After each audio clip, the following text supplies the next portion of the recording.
आज का विषय है परिस्थितियों को मैनेज करने के मैनर्स। हर व्यक्ति के जीवन में कोई न कोई परिस्थिति अवश्य आती है और उससे मैनेज भी करना पड़ता है। आप जानते हैं, कई लोग उसी परिस्थिति को बड़ी सहजता से लेते हैं और परिस्थिति को समझने की कोशिश करते हैं कि ये परिस्थिति कैसे पैदा हुई है, कहाँ से आई है और इसे कैसे ठीक किया जाए, और उसमें प्रयास करके उस परिस्थिति को मैनेज करते हैं। तो ये मैनर्स कहा जाएगा। वहीं दूसरे व्यक्ति हैं, परिस्थिति को आते ही होपलेस हो जाएंगे, डिस्टर्ब हो जाएंगे, बहुत ज़्यादा आवेश में आ जाएंगे, ऐसा क्यों हो गया, क्या हो गया, परेशान हो जाएंगे और दूसरों को भी परेशान कर लेंगे। तो इसमें कहा जाएगा कि इस व्यक्ति को परिस्थिति को मैनेज करने का जो मैनर्स है वो नहीं आता।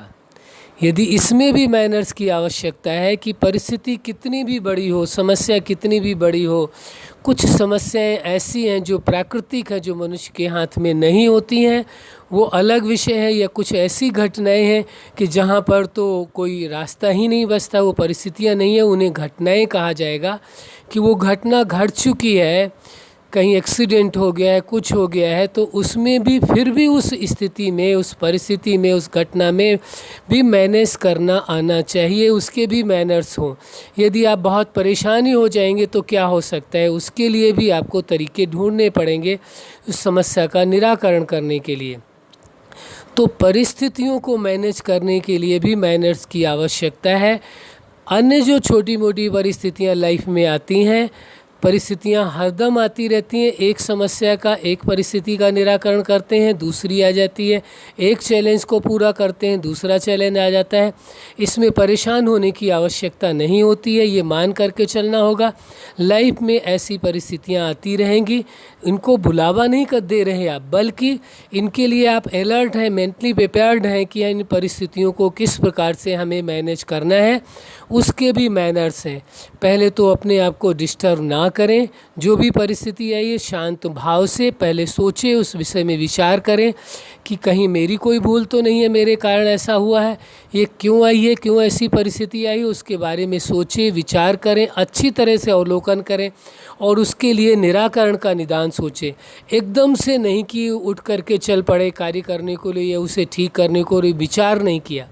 विचार करना आवश्यक है और परिस्थिति को ठीक करने के लिए वो वैसे भी लाइफ में राइट टाइम पर राइट डिसीजन और राइट एक्शन लेना ज़रूरी होता है। तो कोई परिस्थिति आई है तो उस राइट टाइम पर राइट डिसीजन लेना होगा, इस परिस्थिति का समाधान कैसे करें, और राइट एक्शन लेना होगा, समय पर उस परिस्थिति को ठीक करने के लिए प्रयास करना होगा। कई लोगों की ऐसी नेचर होती है, परिस्थिति आई है उसे लेट गो करते रहते हैं, लेट गो कहते रहते हैं, कोई बात नहीं, देख लेंगे, ठीक हो जाएगा, कोई बात नहीं, इतना तो होता रहता है, इतना तो चलता रहता है। परिस्थितियाँ वो आपके संबंधों से भी आ सकती हैं, आपके प्रोफेशन से भी आ सकती हैं, सोसाइटी से भी आ सकती हैं, प्रकृति की तरफ से भी आ सकती हैं और आपके स्वयं के नेचर के कारण भी आ सकती हैं, हेल्थ की भी आ सकती हैं। तो अनेकों रीज़न है परिस्थितियों के आने के, यही नहीं है, और भी अनेक रीज़न है, लेकिन उसमें आपको अपने आप को देखना होगा। उन परिस्थितियों को भी मैनेज करने के लिए, ठीक करने के लिए मैनर्स की परम आवश्यकता है। यदि उसमें मैनर्स नहीं है आपके पास तो आप परेशान होते रहेंगे, दूसरे लोग भी कहेंगे छोटी सी बात के लिए इन्होंने खुद भी परेशान हुए और हमें भी परेशान कर रखा है। तो परिस्थितियों को ठीक करने के भी मैनर्स अवश्य होने चाहिए। यदि ऐसा होता है तो परिस्थितियों को सहज ही आप ठीक कर लेंगे। आपने देखे होंगे लोगों को कि किसी के सामने कोई परिस्थिति आती है तो बड़ा ही नॉर्मल बिहेव करते हैं वो, ऐसा नहीं है कि उनका व्यवहार चेंज हो जाता है। और कई लोगों का ऐसा होता है कि परिस्थिति उनके पास आई है किसी और कारणवश, और दूसरा व्यक्ति सामने आता है तो उसके साथ उनका बिहेवियर चेंज हो जाता है। अरे भाई, समस्या उस व्यक्ति ने थोड़े ना आपके साथ पैदा की थी, समस्या तो कहीं अलग से आई हुई थी, परिस्थिति तो कहीं अलग से आई हुई थी, फिर इस व्यक्ति के साथ आपका व्यवहार चेंज कैसे हो गया, ये मिसबिहेव क्यों कर रहे हैं, इसके साथ क्यों कर रहे हैं। फिर कहेंगे क्या करें जी, वो थोड़ा मूड खराब था, वो समस्या थी, इसकी वजह से ऐसा बोल गए। अरे, इसका मतलब है कि आपके पास वो मैनर्स नहीं है उस परिस्थिति को मैनेज करने के। बड़ी से बड़ी परिस्थितियाँ लोगों के सामने आती हैं, लेकिन वो दूसरों के साथ जब व्यवहार में आते हैं न उनका फेस एक्सप्रेशन चेंज होता है, न उनके साथ व्यवहार कर जो पहले व्यवहार करते थे उसी प्रकार से वो व्यवहार करते हैं।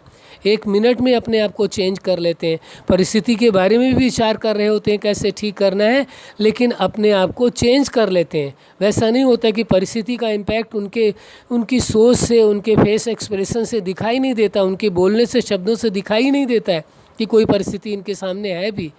तब उनको कहा जाएगा इनके पास परिस्थिति को मैनेज करने के लिए मैनर्स हैं।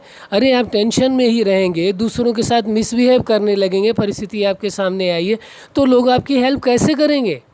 लोगों से हेल्प लेने के बजाय हेल्प लेने के लिए विनम्रता की आवश्यकता है, रिस्पेक्टफुली बात करें उसकी ज़रूरत है, न कि आप ईगो दिखा रहे हैं, अहंकार दिखा रहे हैं तो कोई क्यों आपकी हेल्प करेगा?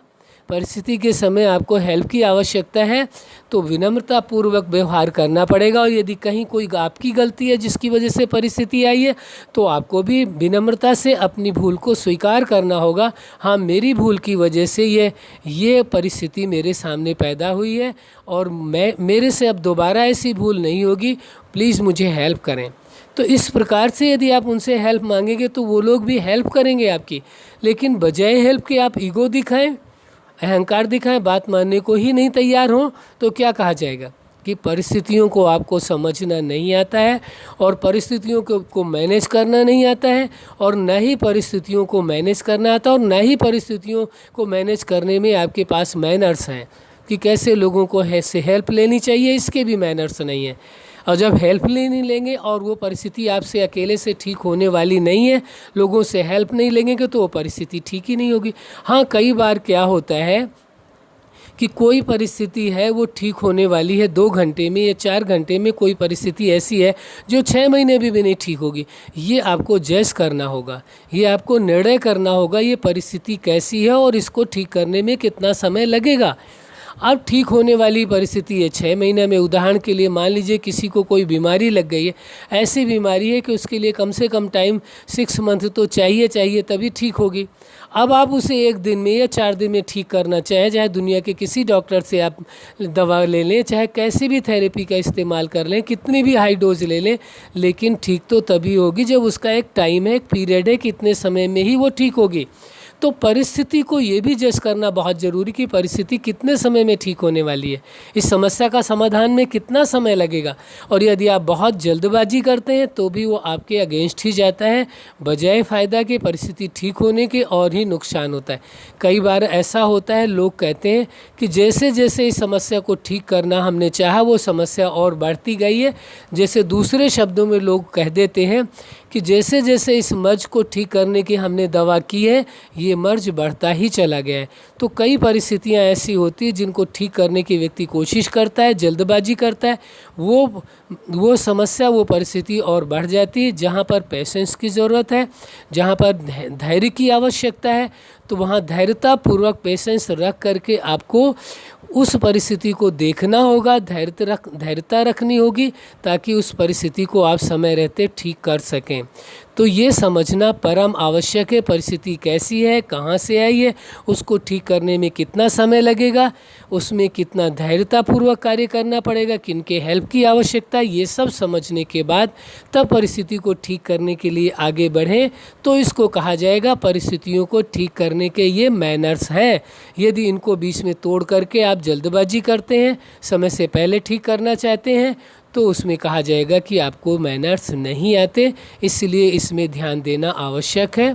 अच्छा, आप अपने जीवन में सफलता के शिखर तक पहुँचें और परिस्थितियों को ठीक करने के मैनर्स के द्वारा परिस्थितियों को स्वयं ठीक करें और दूसरों की परिस्थितियों को ठीक करने का प्रयास करें। यही हमारी हार्दिक शुभकामनाएं है। सदा खुश रहें, मुस्कुराते रहें। धन्यवाद।